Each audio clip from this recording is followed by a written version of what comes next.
오늘 저에게 주신 하나님 말씀은 창세기 37장 12절로 24절 말씀입니다. 자, 한 절씩 나누어 읽겠습니다.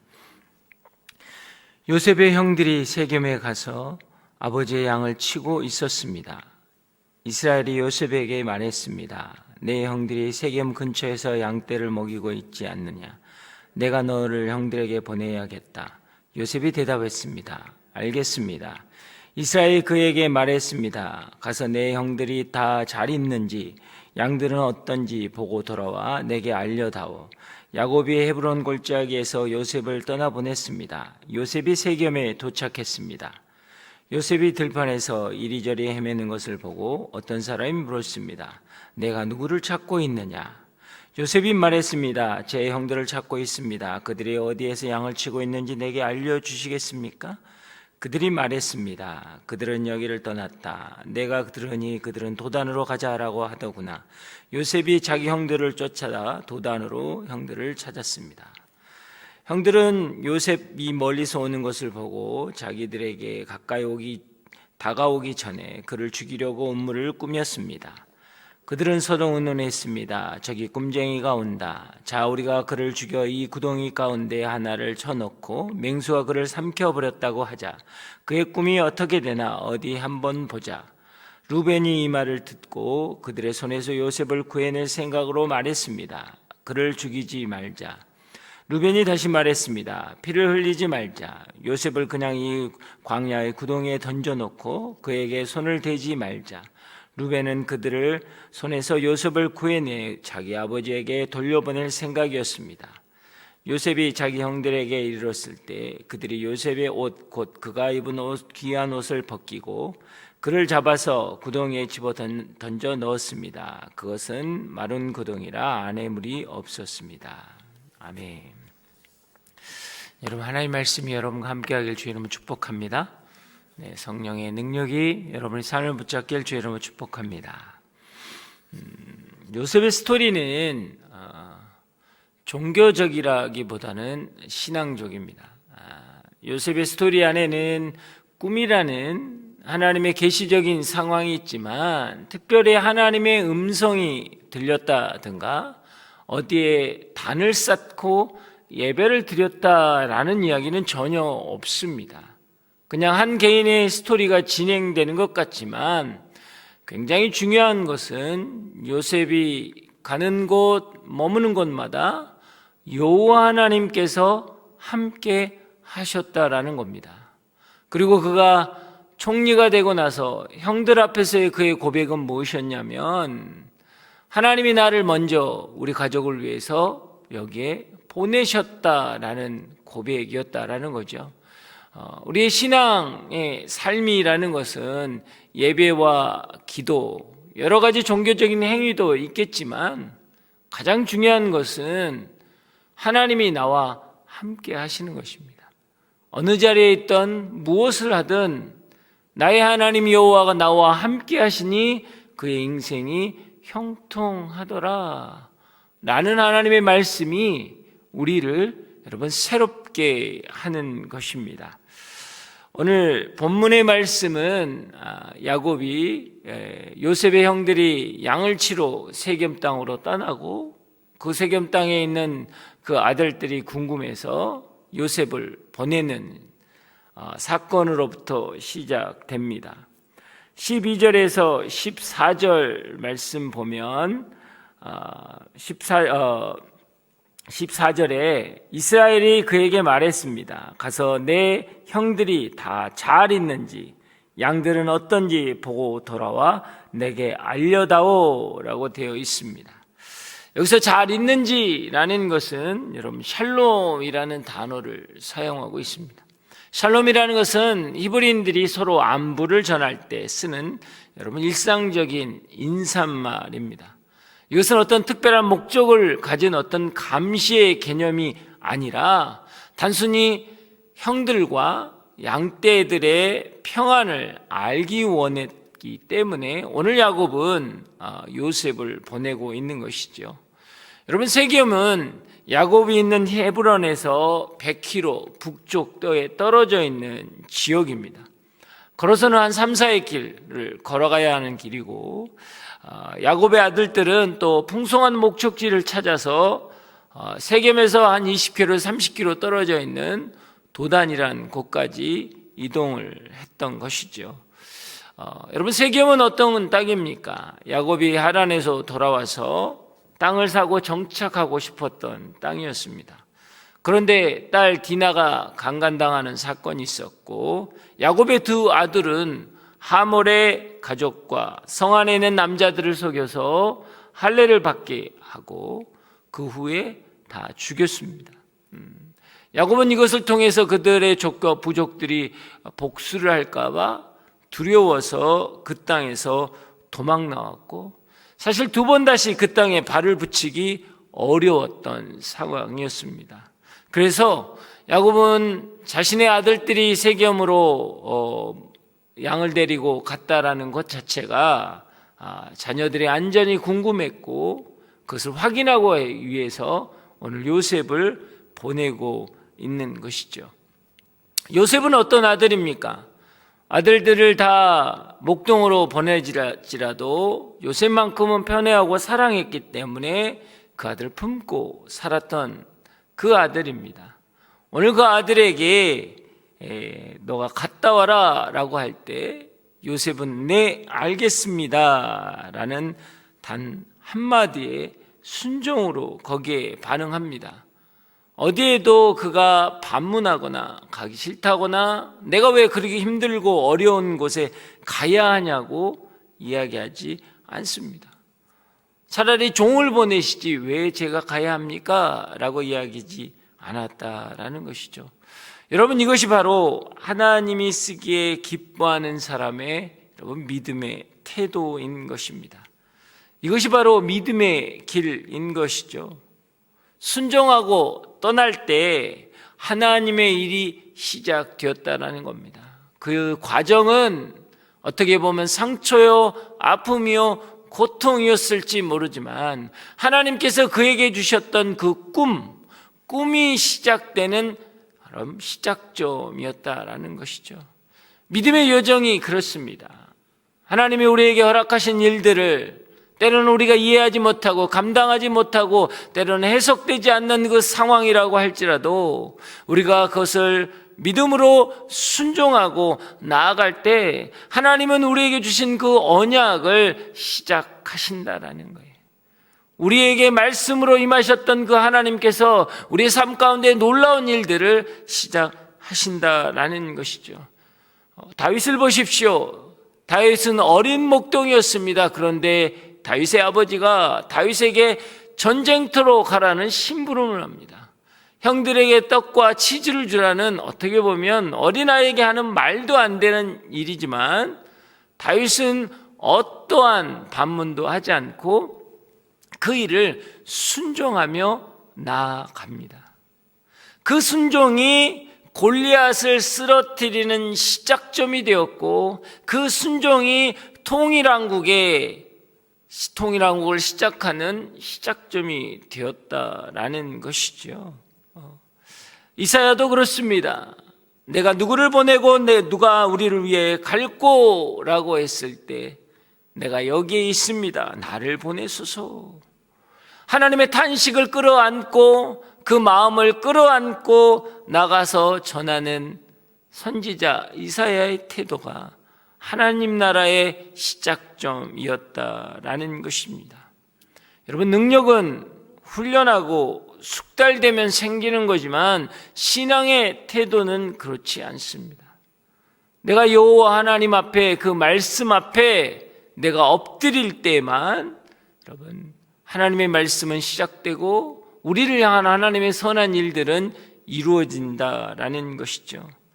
신앙은 하나님의 뜻을 구하는 것이기에 여러분 철저히 수동적이지만 그 뜻을 지키고 행해야 하는 것이기에 여러분 능동적이라는 것입니다. 그러나 우리가 또 야곱의 편에서 하나를 잊지 말고 봐야 할 게 있습니다. 야곱은 요셉을 편애했지만 17 나이에 혼자 가기에는 만만한 여정이 아닙니다.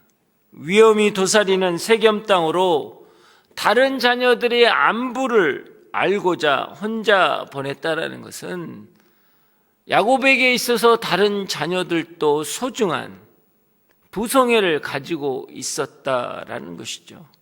그런데 야곱은 다른 자녀들의 마음에 대해서는 정말 전혀 무지한 상황이었습니다. 다른 자녀들의 가슴에 품고 있는 상처나 분노가 얼마나 큰지 알지 못했다라는 거예요. 여러분, 본인 입장에서는 한다고 했지만 가족들의 마음을 전혀 살피지 못했다라는 것이죠.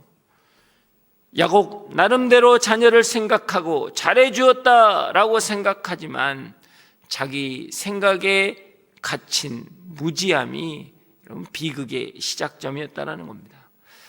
우리는 신앙생활하면서 그렇습니다. 남을 해코지하지 않고 다른 사람에게 잘못한 짓이 없다라고 생각해서 우리는 평안함 가운데 살아갈 때가 있습니다. 내가 뭐 그렇게 특별한 잘못을 했다고, 내가 특별하게 뭐 크게 사기를 치고 남의 것을 훔치고 남을 해코지하지 않았기 때문에 우리는 신앙생활을 굉장히 편하게 할 때가 많다라는 거예요.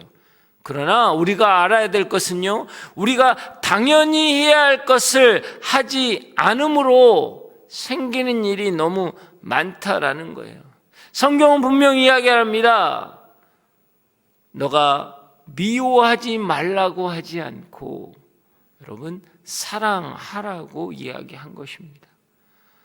너가 원수에 대해서 미워하지 말라라고 하는 예수님이 말씀하신 게 아니라 너는 원수를 사랑하라라고 되었다라는 거예요. 근데 우리의 착각은 항상 여기에 있다라는 겁니다. 내가 싫어하지 않으면, 미워하지 않으면 된 거 아니냐라고 해서 우리의 만족으로 신앙생활을 할 때가 너무 많다라는 거예요. 우리가 당연히 해야 할 것은 무엇입니까? 미워하는 자리가 아니고 사랑하는 자리라는 거예요. 그 사람의 필요를 채워야 하는 자리라는 겁니다.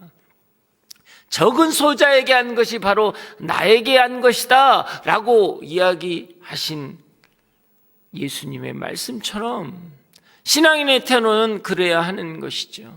우리가 자녀들에게도 가정에게도 우리의 삶의 자리에서도 마찬가지입니다. 내가 무엇인가를 해줬다라고 해서 나의 만족에 머물러 있는 것이 아니라 내 자녀의 필요가 정말 무엇인가를 알아야 그것을 통해 여러분 회복의 역사가 일어난다라는 것이죠. 형들은 세겜에서 양을 치고 고생하는 동안 요셉은 집에서 편안하게 있었습니다. 그리고 형들에게 갈 때 요셉은 목동의 옷을 입고 간 게 아니라 채색의 옷을 입고 갔던 것이죠. 그래서 멀리서 봐도 그를 알아볼 수 있었습니다. 요셉에게는 채색 옷이 아버지의 사랑이요 자랑이었지만 형들에게는 상처와 아픔이 담긴 옷이고 여러분 분노의 옷이었다라는 거예요. 그래서 18절에 보면 요셉의 형들은 전혀 갈등하지 않고 죽이려는 음모를 꾸밉니다. 여기서 우리가 또 형들의 태도에 대해서 한번 보기를 원합니다. 한번 생각해 보겠습니다. 요셉이 무엇을 잘못한 것입니까? 우리는 요셉을 어떻게 생각합니까? 여러분의 순모임에서, 여러분의 공동체 안에서 요셉 같은 사람이 있다면 여러분은 어떻게 생각하겠습니까? 만약 우리 가운데 있다면 곱게 볼 수 있을까요? 저 사람 저렇게 눈치가 없나? 좋은 게 좋은 거지 라고 순모임에 대해서 조금 오늘은 좀 편하게 합시다 라고 하는데 갑자기 순장님 순모임 그렇게 하시면 안 됩니다. 말씀 중심으로 하셔야죠. 그렇다고 그냥 기도만 하시고 맙니까? 라고 한다면 너무 감사하네요. 바로 잡아주셔서 라고 할 수 있겠습니까? 왜 저런 말을 하지? 좀 이상한 거 아닌가? 좀 사회성이 떨어지는 거 아닌가? 참 독특한 사람이네 라고 하지 않겠습니까? 혹시 미워한 마음 갖지는 않냐라는 거예요. 요셉의 형들처럼 우리의 마음의 태도도 그렇지 않느냐라는 겁니다. 형들의 악을 아버지께서 편애했기 때문이라고만 이야기해야 합니까? 차별한 사랑 때문에 나는 잘못됐다라고 이야기해야 합니까? 눈치 없이 꿈을 이야기했기 때문에 형들의 미움을 산 것입니까? 여러분, 그렇습니다. 요셉은 분명히 서툴렀고 지혜롭지 못했습니다. 형들하고 소통할 때 그렇게 하지 못했고 아버지의 사랑에 대해서 겸손하지 못했던 건 맞습니다. 그러나 요셉이 지적한 것처럼 아버지의 양을 훔친 것은 여러분 잘못한 거예요. 그의 잘못에 대해서 아버지의 편애라는 요셉의 꼴불견 같은 태도라는 것으로 여러분 정당화할 수 없다라는 거예요. 그러면 우리는 신앙의 올매에 빠질 수밖에 없습니다. 우리는 삶의 태도에서 우리가 자꾸 넘어지는 게 무엇입니까? 그래요, 나의 연약함보다는 저 사람의 잘못됨 때문에 내가 이렇게 되었다라는 핑계가 많다라는 거예요. 내 가정에서 내 자녀가, 내 배우자가 내 인생 가운데 그런 일들 때문에 내가 지금 힘들다라고 생각한다라는 거예요. 내 마음에 본질적으로 무너져 있던 마음들, 신뢰하지 못했던 마음들, 불안하고 염려와 근심 때문에 나의 잔소리가, 나의 어떤 생각이 내 자녀들을 해치고 있다고는 생각해 보지 않습니까? 내 공동체에 어려움을 주고 있다라고는 생각해 보지는 않으셨습니까? 여러분, 이게 형들의 문제라는 거예요. 요셉은 당연히 꼴불견이고 당연히 사회성이 떨어지고 당연히 부담스러운 존재인 것은 맞습니다. 그러나 그렇다고 해서 그게 나의 삶의 합리화는 되지 않는다라는 거예요. 나의 신앙의 합리화가 될 수 없다라는 겁니다. 저 사람 때문에 순모임을 못하겠다라는 이야기를 할 수 있는 게 아니에요. 저 사람 때문에 내가 정말 가정에서 어렵다라고 이야기할 수 있는 게 아니라는 거예요. 네가 어찌하여 분노하느냐? 하나님이 가인에게 이야기했던 것처럼 여러분, 우리의 분노는, 우리의 여러분 화는 여러분 하나님 앞에 불신이라는 걸 아셔야 합니다. 그들이 여호와 하나님 앞에 불신하는 태도를 가졌기에 형제를 살인하는 어떤 그런 자리까지 갈 수밖에 없었다라는 것이죠. 15절에서 17절을 보면 요셉은 그래도 들판에서 이리저리 헤맸다라고 되어 있습니다. 그리고 사람을 만나서 세겜에서 도단으로 갔다는 이야기 듣고 또 정신없이 뛰어가는 모습이 있습니다. 누구도 보지 않았습니다. 혼자 왔기 때문에 그냥 대강 찾아보다가 형들을 찾을 수 없었습니다라고 끝낼 수도 있는 상황이었지요. 그러나 그는 성심성의껏 성실하고 충성되게 아버지의 명령을 수행하게 됩니다. 그럴 때 하나님의 도움의 손길을 경험하게 되고 그래서 형들을 찾을 수 있었다라는 거죠. 이게 신앙인의 태도인 것 같습니다. 세상에 눈치 보지 않고 하나님께 대해서 최선을 다하고 주어진 사명을 묵묵히 감당할 때 하나님은 사람들을 통해서 당신의 도움의 손길들을 보여주신다라는 것이죠.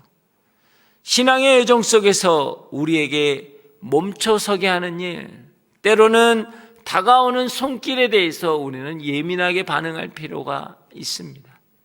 내가 하나님 앞에 묵묵히 나아가면 하나님께서 환경을 열어주시고 그 열어주신 환경을 통해서 우리는 다시 한번 신실하게 하나님 앞에 나아갈 수 있다라는 것이죠.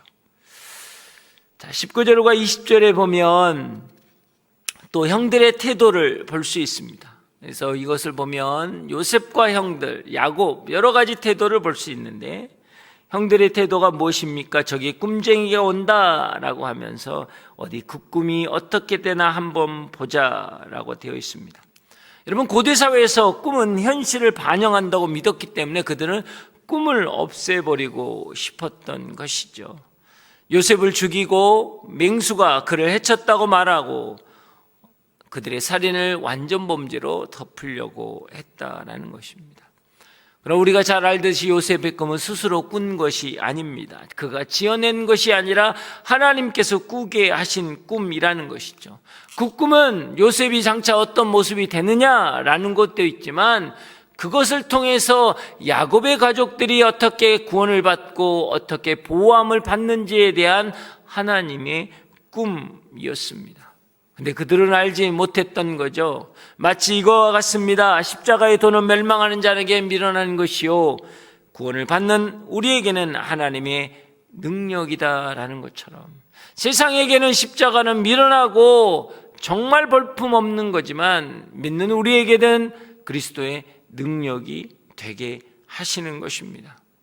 사랑하는 여러분, 우리가 세상에 살아가면서 원 오브 댐, 그들 중에 한 사람이라고 생각하지 마십시오.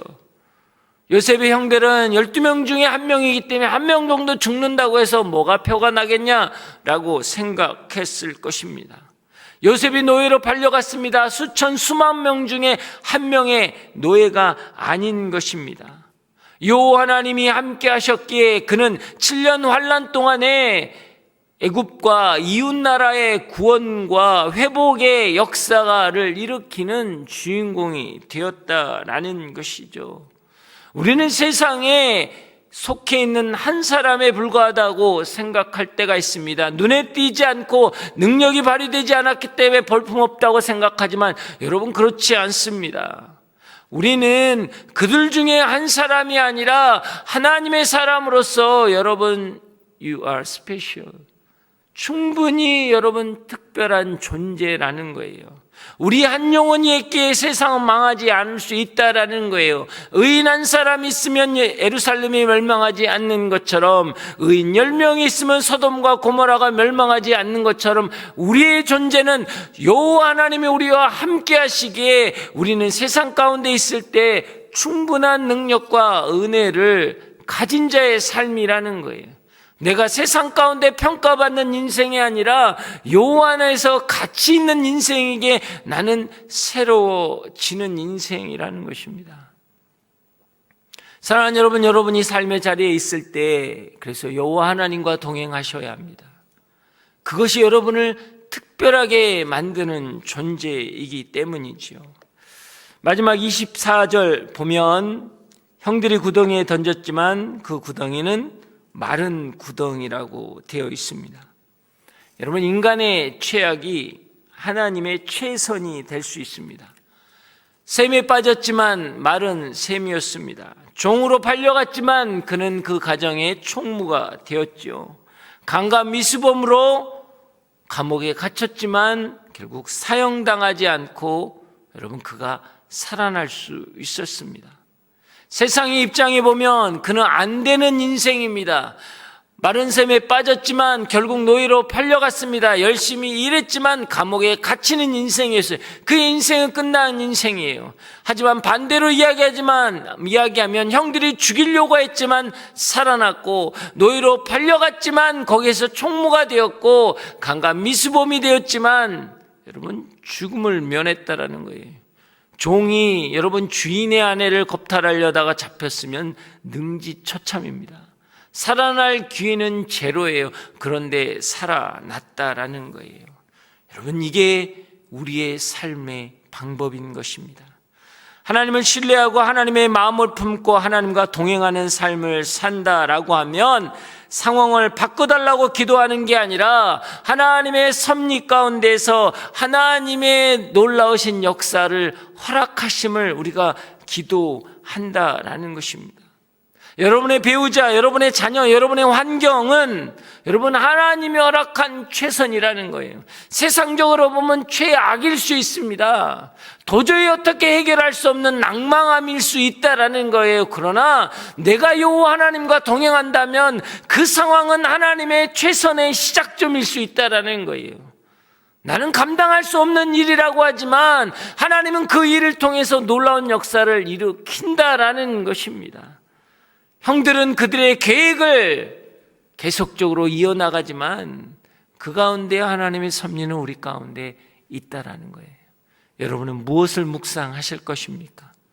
현재의 상황을 붙잡을 것입니까? 아니면 나에게 주신 하나님의 섭리와 계획을 붙잡으실 것입니까? 그 은혜가 여러분을 살리길 주의 이름으로 축복합니다. 기도하며 나가겠습니다.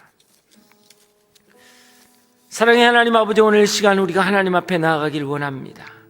주님, 우린 세상 가운데 한 사람이 아니라 여호와 하나님이 나와 함께 하시는 하나님의 자녀입니다. 그래서 내 인생은 소망이 있는 것입니다. 비록 세상에서는 최악이 될 수 있고 감당하기 어려운 상황이라고 할지라도 오늘 하나님께서 이루실 일들을 바라보며 나아갈 때 우리의 가정은, 우리의 자녀들은, 우리의 인생은 소망이 있을 것입니다. 주님, 우리의 마음 가운데 하나님의 놀라운 음성을 경험하게 하여 주시옵소서. 다 함께 주여 외치고 기도합니다. 주여! 사랑의 하나님 아버지, 그렇습니다. 주 여호와 하나님의 음성을 듣기를 원합니다. 내가 그 음성으로 순종하며 나아가기를 원합니다. 요셉이 아버지의 말씀에 순종하며 나아갔을 때 그 순종의 길을 통해서 하나님의 일이 시작됐던 것처럼, 다윗이 그 아버지의 말씀 가운데 순종하며 된 전쟁터로 나아갔던 것처럼, 하나님, 우리는 이해할 수 없는 상황 가운데 있을지라도 그 말씀으로 순종하며 나아갈 때 우리 인생의 골리앗이 쓰러지는 시작점이 될 것입니다. 하나님의 나라가 시작되는 놀라운 첫 걸음이 될 것입니다.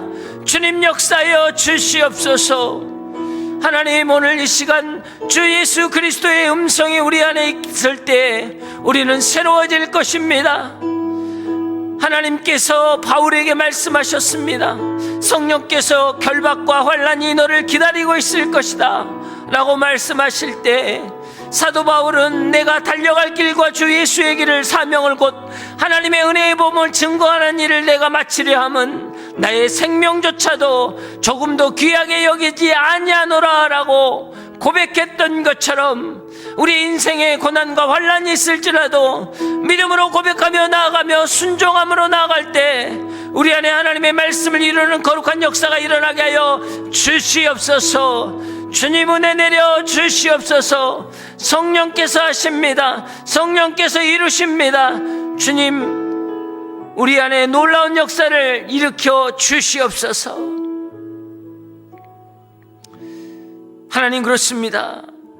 우리는 셈에 빠지고 종에 팔리고 강간 미수범이 된 것 자체를 우리 삶에 낭망하며 좌절하며 포기함으로 나아가버리는 계기가 됩니다. 그러나 그것이 마른 셈이 될 것이고, 그리고 그 감옥에서 하나님의 은혜와 섭리를 경험했던 것처럼 오늘 이 시간 우리의 삶에서 여호와 이레를 경험하기를 원합니다. 내 자녀를 세우시는 하나님을 믿고 나아가기를 원합니다. 내 가정이 하나님의 섭리 가운데 일하게 계시는 그 성령님을 바라보기를 원합니다. 믿음으로 선포하는 사람마다 하나님의 거룩한 역사가 일어나게 하여 주시옵소서. 하나님의 나라가 우리 가운데 있음을 선포할 때마다 우리 안에 회복의 역사가 일어나게 하여 주시옵소서. 다시 한번 주여 외치고 기도합니다. 주여! 사랑의 하나님 아버지, 그렇습니다. 우리의 삶의 자리에서 주 여호와 하나님을 바라보기를 원합니다. 우리의 마음이 불편하고 우리의 삶 가운데 두려움과 염려와 근심이 있다고 할지라도 주 여호와 하나님을 바라보는 모든 인생마다 새로워지는 역사가 있게 하여 주시옵소서. 우리는 좌절과 낭만과 낙담과 두려움이지만 하나님께서는 그것을 통해서 하나님의 일을 시작할 것입니다.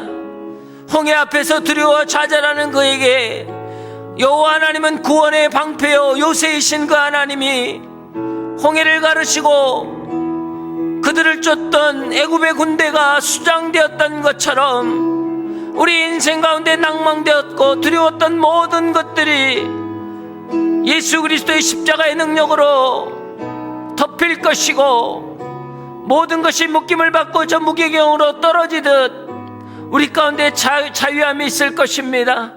주님, 역사하여 주시옵소서. 우리가 기도하며 나아갑니다. 여호와 하나님을 사모하며 나아갑니다. 주님, 은혜 내려 주시옵소서. 주여 붙잡아 주시옵소서.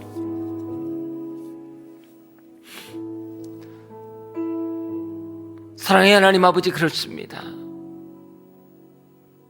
사람이 계획할지라서 인도하시는 성령님임을 우리가 고백하며 나아갑니다.